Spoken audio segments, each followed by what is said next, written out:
கொஞ்சம் கூட road sense இல்லாம மாட்டெல்லாம் குறுக்க நிக்க வச்சிருக்கான். ஏய் இங்க வா. ஏய் இந்தாமா.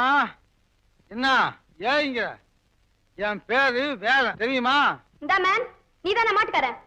ஆமா, நான் தான் மாட்டுக்கார வேலை. என்னமா இப்போ இப்படிதான் மாடெல்லாம் குறுக்க நிக்க வைக்கிறதா? போதுமா, கொஞ்சம் பொறுத்துங்க. கண்ணு போடாமா. பா பா பா பா போமா. கத்திரிக்காய் கிளம்பாமா.